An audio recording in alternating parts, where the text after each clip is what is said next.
Hello students. So today I will discuss the chapter 7 of class 11, that is system of particles. System of particles and rotational motion. Okay? Rotational motion.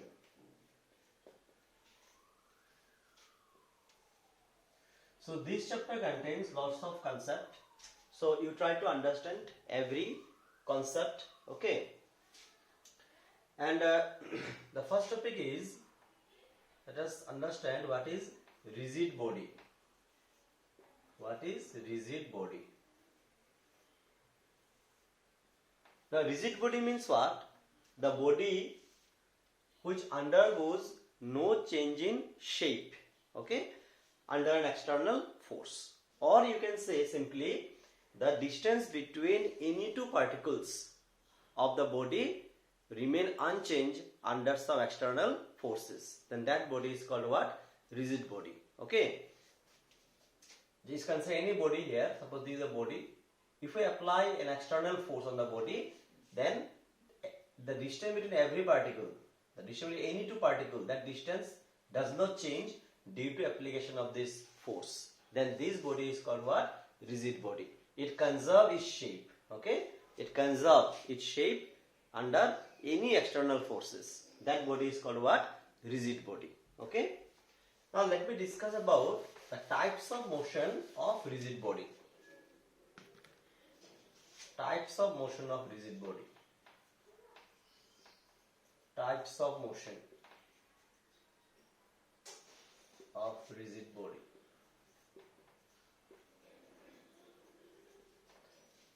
So rigid body may have pure translational motion.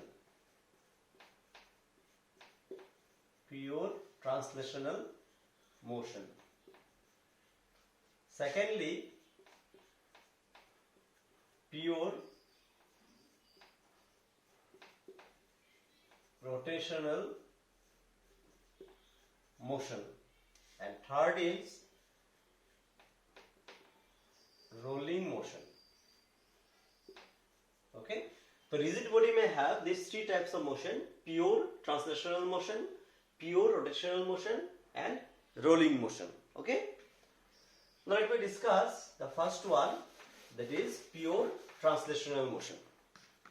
So here you see, suppose here this is a body.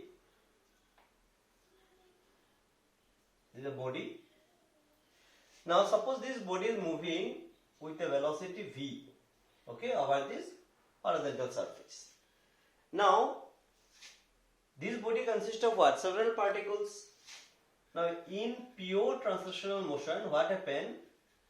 Each and every particle of the body move with same velocity with the body.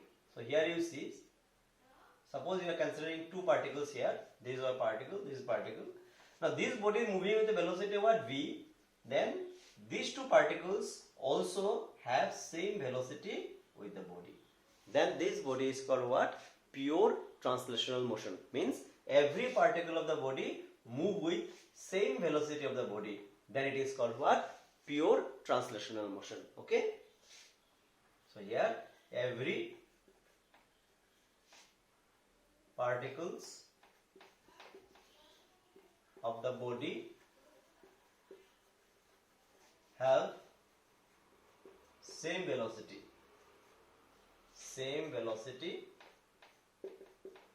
with the body. Okay, with the body. So this is called what? Pure translational motion. Then second one is pure rotational motion. Okay, pure rotational motion. Now here you see, this is, suppose you consider a body. You consider a body. This is a body, suppose, and suppose this body rotating about a fixed axis with angular velocity omega. Now this body consists of what? Several particles. Suppose you consider a particle here, this particle. Suppose we are considering another particle here, and this particle. This particle say P1, this particle say P2. Now, in pure rotational motion, every particle of the body move in a circular path. As this body rotates, okay, about an axis, every particle of the body move in a circular path. Move in a circular path. Whose center lie on the axis of rotations. This is axis of rotation, okay. This is center say C1, this center say C2. So every particle of the body move in a circular path whose centers lie on the axis of rotation. And the radius of circular path will be what? The line joining the particle from the axis of rotation. So this is pure rotational motion. So here one of the important point about pure rotational motion. First of all, we can say that every particles of the body move in a circular path, okay. Move in a circular path whose center lie on the axis of rotation, okay, axis of rotation. Secondly,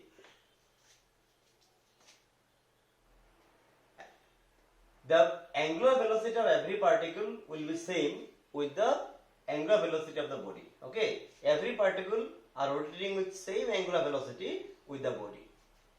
That is angular velocity of every particle, okay. Every particles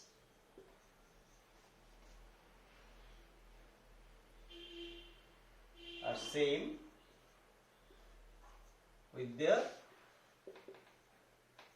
angular velocity of the body, okay, of the body, but have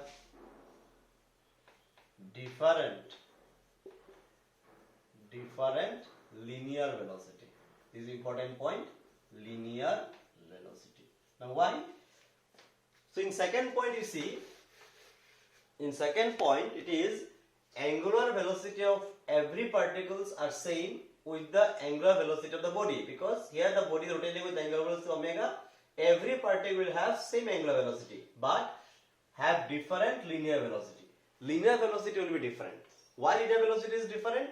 You know what is V? V is equal to R omega. Now omega is what? Angular velocity. It is same for every particle, okay. But this R, radius, the radius will be different for different particles, because this is the radius, the line joining the particle from the axis. Now depending on the position of the particle, this distance will be different. As this distance is different, radius of circular path will be different, so they have different linear velocity, okay. And thirdly, those particles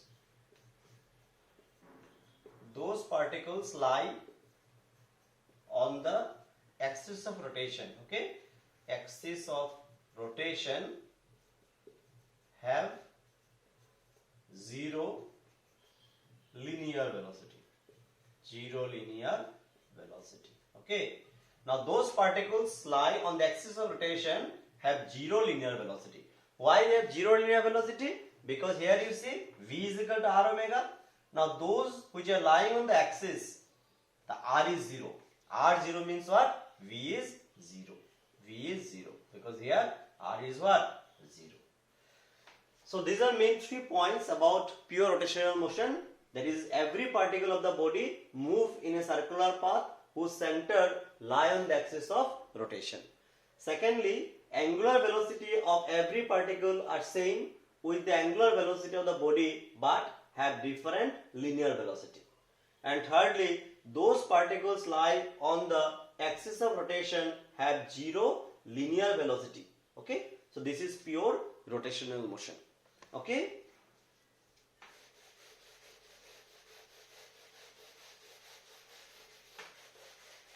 And third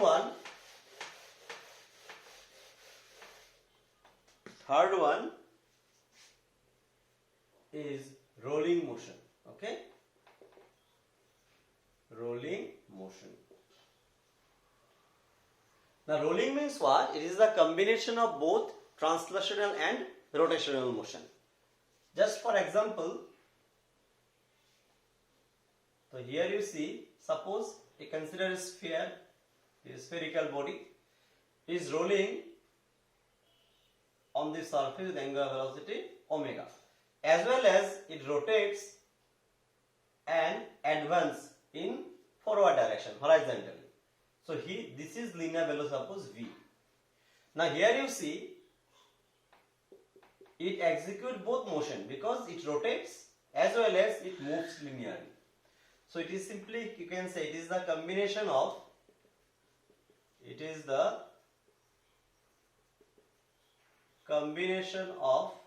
both rotational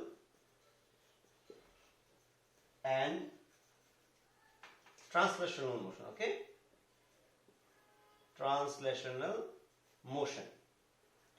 So it is a combination of both rotational and translational motion.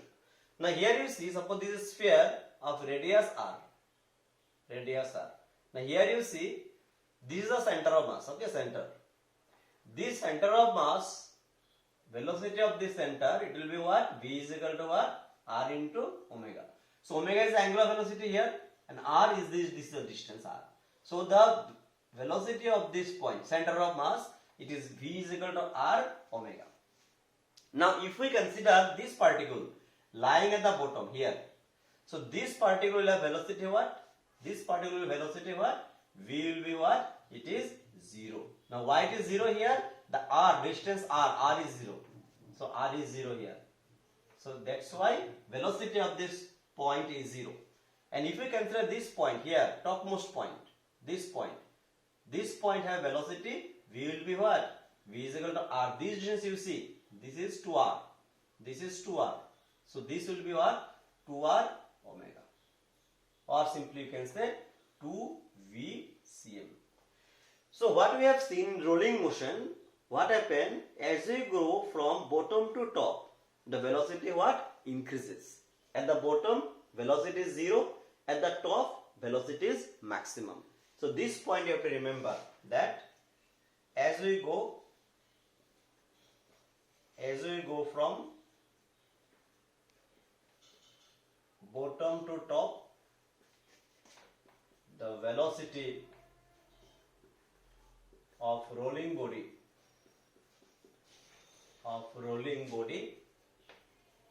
increases. Okay, increases. Okay, now if we want the velocity of a particle, suppose lying here at this point, if you want to find the velocity of this particle, now this particle have velocity what? That r omega. Now if you want to find the velocity of this particle lying in the rim, at the periphery, okay, then how can you find out? You have to find out this distance. Okay, so this is r, so this distance will be what? It is root 2 r. So this particle have velocity here. This will be velocity what? It is root 2 r omega, or you can say root 2 VCM. So this way you can find the velocity of any point on the periphery just by joining the point from the bottom, that is the radius r. Okay, then just applying r omega, you will get the velocity. Okay, so this is your rolling motion, that is combination of both translational motion and your rotational motion. Is it okay? So this is about the motion of your rigid body. So we have seen that what is rigid body? That is a body which whose shape conserves, remain unchanged under external force. That is called a rigid body. And rigid body has three types of motion. One is pure translational motion, pure rotational motion, and then rolling motion. Pure translational motion means what? Here every particle has same velocity with the body. Pure rotational means what? Here every particle of the body move in circular path whose center lie on the axis of rotation. And those particles lying on the axis have zero velocity, linear velocity. And rolling motion is what? Combination of translational motion and the rotational motion. Okay.